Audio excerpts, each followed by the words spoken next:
प्रिय विद्यार्थियों नमस्कार। कक्षा 10 के पहले प्रश्नावली वैदिक गणित में आपका स्वागत है। आज हम निखिला विधि से भाग करेंगे। पहला सवाल है अपना 1245 में भाग देना है 97। इसमें अपने को ये ध्यान देना है कि निखिला विधि में जो शर्तें होती है उसका विशेष ध्यान रखें। सबसे पहले कि जो भी भाजक होगा यानी जिसका हम भाग दे रहे हैं वो संख्या 100 के नजदीक, 10 के नजदीक या 1000 के नजदीक यानी आधार के नजदीक होती है। तो अपने पास जो संख्या है वो 97 दी हुई है और ये संख्या किसके नजदीक है? आधार 100 के नजदीक है। यानी सबसे पहले अपने को इसमें लेना है आधार। तो आधार है इसमें 100। अब इसमें एक होता है विचलन। विचलन को इसमें पूरक अंक भी बोलते हैं। तो इसमें विचलन जो 97 दिया हुआ है ये 100 से कम है, 3 कम है। तो इसमें विचलन 0.3 लिखा जाएगा। यानी अब जब हम भाग देंगे इसमें तो इसके 3 खंड बनेंगे। ये 3 खंड बनेंगे यानी 1, 2 और 3, प्रथम, मध्य और तृतीय खंड। अब इसमें सबसे पहले जो प्रथम खंड दिया हुआ है इसमें 97 लिखा जाएगा यानी जो भाजक दिया हुआ है वो यहाँ पर आएगा। और अब इसमें अपने को ये देखना है कि आधार में अपने पास कितने जीरो है? 2 जीरो। तो इसका मतलब है कि जो भाज्य संख्या है जिसमें हम भाग दे रहे हैं उसके जो अंतिम 2 अंक है वो अपने तीसरे खंड में लेना है। यानी 4 और 5 ये जो 45 है वो यहाँ पर लिख देंगे। बाकी बचा कौन सा अपना 12। तो 12 यहाँ पर बीच में लिखेंगे। अब अपनी प्रक्रिया स्टार्ट होती है। ये सबसे पहले अब इसमें इसके नीचे एक लाइन खींच देंगे। 97 में अपने जो विचलन दिया हुआ है वो कितना है? 0.3। यानी आप तो ये समझिए कि इन दोनों को जोड़ने पर अपने पास कितना हो रहा है? 100 हो रहा है ना। इसका मतलब ये आधार होना चाहिए अपने 100। अब देखो ये प्लस का करना पड़ा। क्यों? क्योंकि 97 में 3 जोड़ने से 100 हो रहा है, इसलिए इसको 0.3 प्लस का रखेंगे। अब इस प्रक्रिया को जब हम शुरुआत करते हैं तो सबसे पहला अपना जो काम है ये करना है कि यहाँ जो पहला जो भी दिया हुआ हो अपने को जैसे है वैसे के वैसे रख देना है। एक है तो एक का एक रख दिया। अब जो प्रक्रिया है अगली जो स्टेप होगी वो इस एक का इसके साथ मल्टीप्लाई करना है, गुणा करना है। यानी 0.3 को 1 से गुणा करेंगे। तो सबसे पहले 1 को 0 से किया 0 हुआ, 1 को 3 से किया 3 हुआ यानी 0.3 हुआ। तो 0 का लिखेंगे इस 2 के नीचे और जो 3 है वो अगला जो अंक है उसके नीचे लिखेंगे, 3 इसके नीचे लिखेंगे। अपने सेकंड स्टेप ये होगी। इसके बाद अपने को करना है इसमें आ जाइए कि 2 और 0 यानी इसको जोड़ देना है अपने को। तो 2 और 0 जोड़ा तो कितना हुआ? 2। अब वही प्रक्रिया दोहरानी है, केवल जो पहले दोहराई थी कि 1 का इससे गुणा किया था। अब 2 का इससे गुणा करेंगे तो 2 का 0 से गुणा करेंगे तो कितना होगा? 0। फिर 2 का 3 से और गुणा करेंगे तो कितना होगा? 6। तो 6 अगले अंक के नीचे आ जाएगा। तो इस प्रकार से यहाँ तक की प्रक्रिया अपनी पूरी हो गई। अब इनको जोड़ देंगे तो 6 और 5 11, 4 3 7 और 1 8। तो यहाँ पर जो आते हैं वो तो आते हैं भागफल। तो इसका मतलब ये अपना हो गया भागफल। और यहाँ पर जो संख्या आती है वो होता है शेषफल। अब अपने को विशेष रूप से एक ध्यान देना है कि यहाँ पर जो शेषफल आ रहा है वो यहाँ से हमेशा कम आना चाहिए। मान लो 97 से यहाँ पर ज्यादा आ रहा है तो वापस हम 97 का भाग देंगे। तो अपने पास तो कम आए, इसका मतलब अपना आंसर आ गया 12 भागफल और 81 शेषफल। ठीक है, इसके आप चाहे तो स्क्रीनशॉट ले सकते हैं।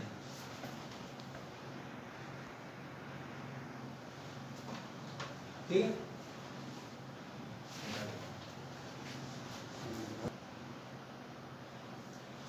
अपना जो सेकंड सवाल है 311 में भाग 8 का देना है। सबसे पहले मैंने आपको ये बताया था जिसका हमें भाग देना है उसका आधार देखना है कितना है। तो 8 है वो किस आधार के नजदीक है? 10, 100, 1000 किसके? 10 के नजदीक।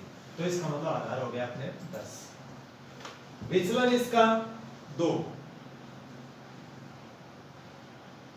प्रक्रिया वही करनी है, 3 खंड बनाने हैं। पहले खंड में जिसका हम भाग दे रहे हैं 8 का दे रहे हैं तो 8 आ गया। इसके नीचे उसका विचलन है, ये विचलन आ गया। इसके नीचे लाइन खींच देंगे एक। अच्छा, अंतिम खंड में जो तृतीय खंड में मैंने ये बताया था आपको कि यहाँ आधार में जितने शून्य हो, आधार में अपने पास शून्य कितने हैं, एक शून्य। इसका मतलब तृतीय खंड में एक अंक आएगा सिर्फ इसका, तो इसका अंतिम जो अंक है वो एक यहाँ पर आ जाएगा, और बाकी बचा अपने पास 3 और 1 31 बीच में आ जाएगा। अब सिर्फ वही प्रक्रिया करनी है जो पहले सवाल में की थी। तो सबसे पहले हमने क्या किया था, यहाँ पर जो पहला अंक था उसी को यथावत वैसे के वैसे नीचे उतार देंगे इस लाइन के नीचे, तो वही इसमें करेंगे, ये 3 का 3 नीचे लिख दिया। सेकंड जो स्टेप होगी वो यहाँ पर जो भागफल आता है, इस भागफल का जो विचलन दिया हुआ है उसके साथ गुणा करना है। तो 3 का 2 से गुणा करेंगे, कितना हुआ 6, तो 3 का 2 से गुणा किया 6 इसके नीचे आ गए।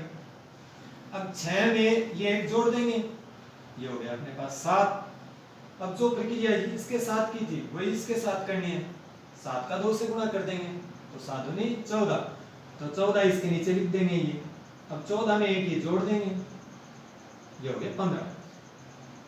8 से अपने पास ज्यादा आ गया, 8 से ज्यादा गया, इसका मतलब शेषफल कभी भी भाजक से ज्यादा नहीं हो सकता। इसका मतलब जैसे हम प्रक्रिया करते हैं, बच्चों को समझाते हैं कि इस 15 में अब अपने को एक बार 8 का और भाग देना है। कितने बार भाग जा रहा है, एक बार, 8 ही कम 8, शेष कितना बच गया 7। तो ये जो पार्ट है अपना 15 और 8, यानी भाग दिया हमने एक बार, तो इसका मतलब +1 हो जाएगा भाग, +1, और ये 8 आ जाएगा यहाँ पर -8। अब इसमें घटा देंगे, 15 में से 8 गए 7, और 37 और 1 38। ये तो अपना हो गया भागफल, और ये हो गया शेषफल। इसका एक स्क्रीनशॉट ले लीजिए। हाँ, तो तीसरा अपना जो सवाल है 1013 में 88 का भाग देना है। 88 जो संख्या है वो 100 के नजदीक है, इसका मतलब आधार तो इसमें हो गया 100। अब 100 में 2 शून्य है, इसका मतलब इनके 2 अंक है वो तृतीय खंड में आएंगे, तो अंतिम 2 अंक यहाँ पर रखेंगे 13। भाग देना है 88 का, तो इसमें आ जाएगा 88। अब इसमें जो विचलन है 88 में, यानी हम कितना जोड़े कि 100 हो जाए, आधार 100 हो जाए, यानी 12, तो यहाँ पर 12 रखेंगे, इसका मतलब विचलन अपने पास 12 है। ध्यान ये रखिए, विचलन को आप पूरक अंक भी कह सकते हैं। अब यहाँ पर 2 अंक आ गए, इसके जो 2 अंक बचे हुए हैं वो यहाँ पर आ जाएंगे 10। अब वही प्रक्रिया दोहरान करना है। सबसे पहले अपने को जो पहला अंक जो भी दिया हुआ है उसको जैसे है वैसे के वैसे रख देना है, तो 1 का 1 आ गया। अब इस 1 का सबसे पहले हमने इसे 1 के साथ गुणा किया, यानी 1 1 में 1, फिर 1 का 2 से किया 2, तो इसका मतलब ये आ गई प्रक्रिया। अब 0 और 1 को जोड़ेंगे, ये 1 आ गया, जो इसका गुणा किया था वैसे ही ये गुणा करेंगे, 1 को 12 से गुणा करेंगे तो 12 यानी 1 तो इसके नीचे आ जाएगा और 1 इसके नीचे आ जाएगा। ये जोड़ देंगे, 3 2 5 और 2 और 2 4, यानी भागफल अपने पास कितना आ गया, भागफल 11 और शेषफल 45। स्क्रीनशॉट ले लीजिए इसके। तो पहले सवाल में हमने निखिल अमिधि से भाग सीखा था, अब है निखिल अमिधि से वर्ग। तो संख्या 103 का हमें निखिल अमिधि से वर्ग करना है। तो निखिल अमिधि से वर्ग करना है तो इसका सूत्र ध्यान में रखना अपने को, यानी कोई भी संख्या दी हुई हो, ये संख्या, इस संख्या की अगर हमें वर्ग करनी है तो इसका फॉर्मूला ध्यान रखना है, संख्या प्लस विचलन ऑब्लिक विचलन स्क्वायर, ये हमें करना है। तो सबसे पहले इसमें देखिए संख्या अपने पास कितनी है, 103 में इसका विचलन निकालना है। तो सबसे पहले अपने को ये देखना है आधार इसका है 100, यानी 103 100 के नजदीक है, और इसमें जो विचलन है 100 से ये 3 ज्यादा है, तो इसका मतलब 3, इसके आगे 0 लगाना है, 0 की। क्योंकि आधार में 2 जीरो है तो वहां पर 2 अंक रखेंगे। तो संख्या अपने पास कितनी है 103 और विचलन है इसका 0.3 और विचलन की वर्ग यानी 0.3 की वर्ग कर देंगे।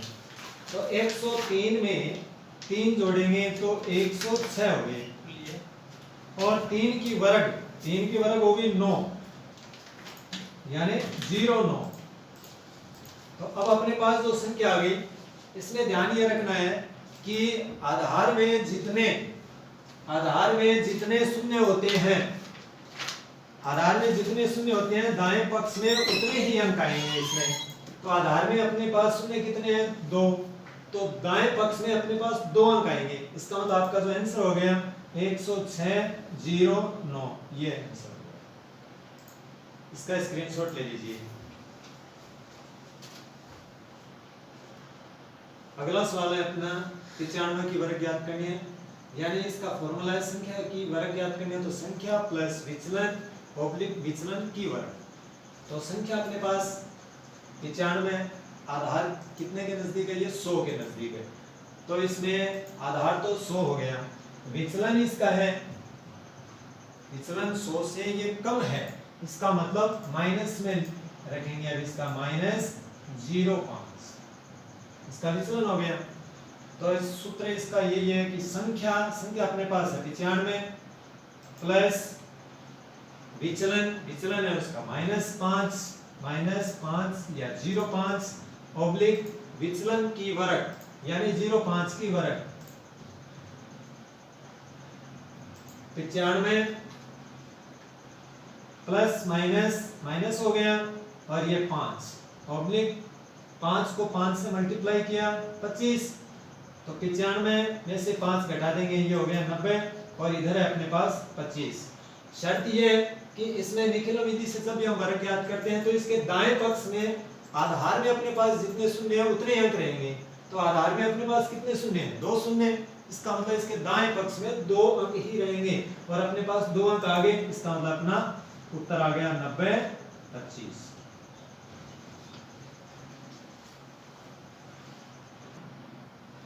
अगला जो छठा सवाल है अपना 204।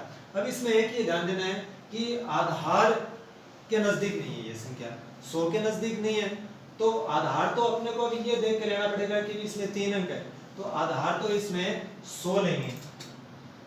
अब इसमें अपने को उपाधार और लेना है, यानी 200 के नजदीक संख्या कैसे करेंगे, तो अपने को उपाधार और लेना पड़ेगा। उपाधार इसका मतलब 200 कैसे होगा, जब हम इन 100 को 2 से गुणा कर देंगे तो ये हो गया अपने पास उपाधार। फिर होता है उपाधार अंक। तो उपाधार अंक इसमें कौन से होगा, आधार को जिससे हम गुणा करते हैं वो अपना उपाधार अंक होता है। यानी हमने किससे गुणा किया है 2 से, तो 2 अपना उपाधार अंक हो गया इसमें। अब है विचलन अपने को ये देखना है कि संख्या अपने पास 204, तो 204 से ज्यादा है संख्या, कितनी ज्यादा है 4, यानी 0.4 अपने पास विचलन आ गया प्लस का। इससे पहले वाला जो सवाल था उसमें अपने पास जो संख्या थी वो आधार के एकदम नजदीक थी, तो इसमें तो सूत्र था संख्या प्लस विचलन और विचलन की वर्ग, लेकिन इसमें जो संख्या है वो 204 है, यानी आधार के ठीक नजदीक नहीं है, उपाधार और लेना पड़ा अपने को।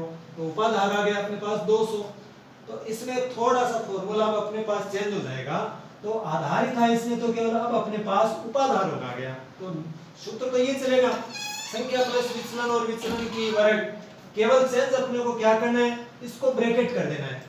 इसको ब्रैकेट कर दिया और इसके आगे अपने क्या कर देंगे, उपाधार अंक से इसको गुणा कर देंगे, उपाधार अंक। अब देखिए उपाधार अंक, सबसे पहले अपने पास कितना उपाधार अंक, तो उपाधार अंक है 2 ले लिया। इसके बाद संख्या अपने पास कितनी है 204, तो ये 204 ले ली। इसके बाद विचलन है 0.4, ये 0.4। उसके बाद में ऑब्लिक विचलन की वर्ग यानी 0.4 की वर्ग, तो 204 को 4 से गुणा किया पहले 208, ये आ गया 208। और मल्टीप्लाई हो गया 2 के साथ, फिर ऑब्लिक 4 को 4 से मल्टीप्लाई किया कितना हुआ 16, तो 208 को 2 से गुणा किया हमने 200 416, और इधर अपने पास कितने हैं 16। शर्त क्या थी कि आधार में जितने शून्य होते हैं दाएं पक्ष में उतने ही अंक आएंगे, तो आधार में अपने पास कितने शून्य हैं 2, तो दाएं पक्ष में कितने अंक आने चाहिए 2 अंक आने चाहिए, तो इधर अपने पास 2 अंक है दिया हुआ, इसका मतलब आपका ये अपना उत्तर आ गया 416। तो इस प्रकार से आज हमने कक्षा 10 पहली प्रश्नावली वैदिक गणित में निखिलम विधि से भाग और निखिलम विधि से वर्ग सीखे, निखिलम विधि में आधार की वर्ग सीखी और उसके बाद में उपाधार की वर्ग सीखी। अगले क्लास में हम अपने जो घनफल चलेगा, तो तब तक के लिए बहुत बहुत धन्यवाद।